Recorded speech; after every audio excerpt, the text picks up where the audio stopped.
So in this video, I'm going to explain how you can get potato graphics but with a new improved config, which fixes all the buggy glitches potato graphics once had, such as the see-through ground, everyone absolutely hated that, the bug terrain / mountains, and some other random weird bugs. After following a few basic steps with 2 new bonus steps, you will benefit from the newly improved potato graphics with those same old amazing FPS gains that actually feels playable this time with all of the fixed terrain. I think this time round you will not want to revert back to the normal graphics straight away. To get your hands on them, just open up Google and type in Nvidia Profile Inspector, then click on the GitHub link, download the latest version. You'll need to extract it, it shouldn't take long at all. Then after that you should be able to open up the application where you can now configure a ton of hidden Nvidia settings. I'm going to showcase 3 different configs you can try with a different potato level. The more potatoes, the worse the graphics will be. Starting off with config 3, which has a potato strength of 3. The first thing you must do is head to the top left corner where it says profiles and type in Fortnite and then make sure it's selected. You'll know if it's been selected if it shows that green bar. From there you can scroll down to where it says anti-aliasing and you want to select this setting called transparency super sampling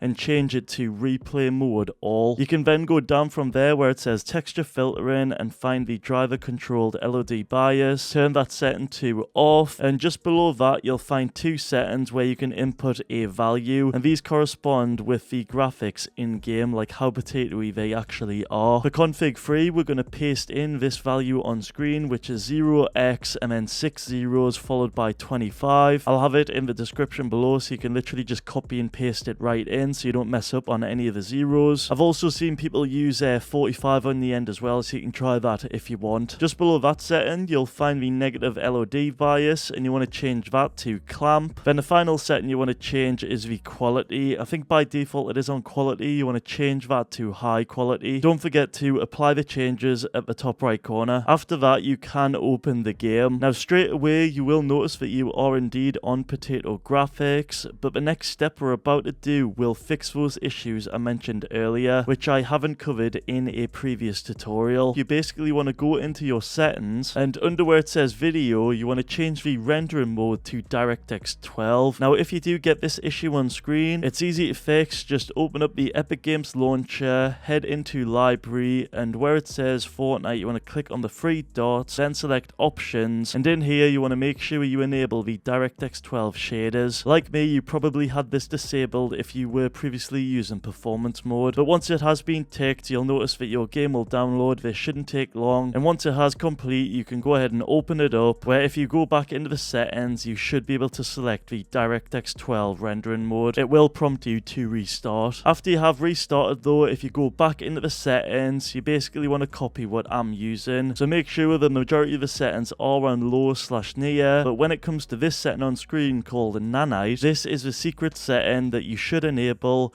as what it does is it prevents the bug terrain / ground from occurring in game. So if you use performance mode you would get all the glitches like the ground being invisible and all that. However, if you use DirectX 12 plus the nanite setting you can see that the grounds are perfect and you can see all of them. It's just great. From there though, if you go through all the settings and literally just turn them all off or low or even near, for view distance you can try medium, but I think near is the best one. Oh, also don't forget at the bottom to enable the reflex low latency mode. I myself recommend using either on or on plus boost if you've got a high-end PC. Don't forget to restart after. Then once you do jump into game you can see this is a game player on screen. This is the true old school potato graphics. You can see here everything does look really low quality, but that's what we want for more FPS. If you're curious of what the builds look like, here is the wall, the brick and the metal, and then here's some gameplay of just the overall terrain. You can see that it all looks pretty good. There's no like see-through areas that are really glitchy and just buggy. If you do want to revert back though, I will have a little tutorial at the end of this video. Next up we've got config 2, which has a potato strength of 2 as you'd expect. To set up this one you want to make sure you head back into the Nvidia inspector, make sure that the profile is selected on Fortnite. You'll know if it has via that green bar. You then want to go into anti-aliasing, make sure that replay mode all setting is exactly the same as it was before. Same with the texture filtering, driver controlled LED bias, make sure that's off, and then where it says texture filtering on those two value settings. Those two settings we are about to change, and you want to set them to +3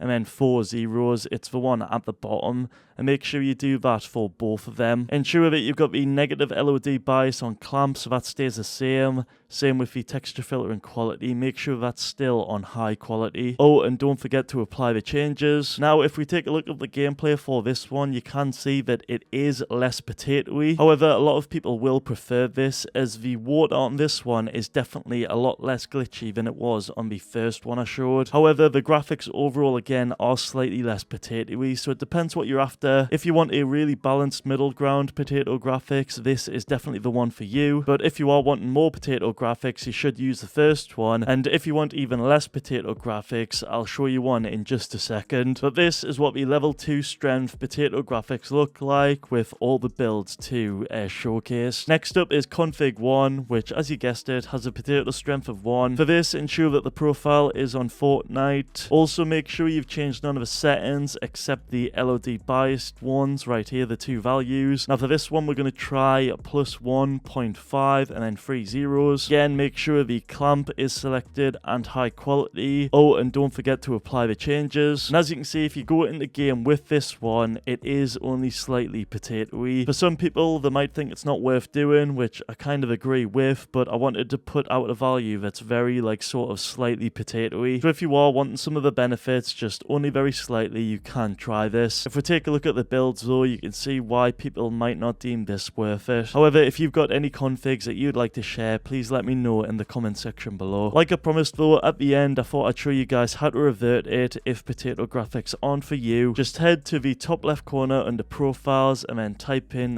Fortnite like so, select it. You'll know if it's done correctly if that green bar shows. From there, if you look at the top again, you'll find a little Nvidia logo icon, and if you give that a click, it'll basically restore all of these values that we just changed back to default. However, after doing that, it's important you click apply changes. If for some reason the graphics do still show, it could be because you've actually customized the settings under the base profile rather than typing in the game. So if you go on this base profile, which by the way does open up by default when you open the application, you can literally do the same thing. So just go ahead, find that top button, the Nvidia logo, press it, and then click apply changes, and that'll reset all the settings in here back to default, back to normal graphics. If this video helped out, feel free to drop a like on it and subscribe to the channel. And before you do go, feel free to check out any of my other videos on screen right now.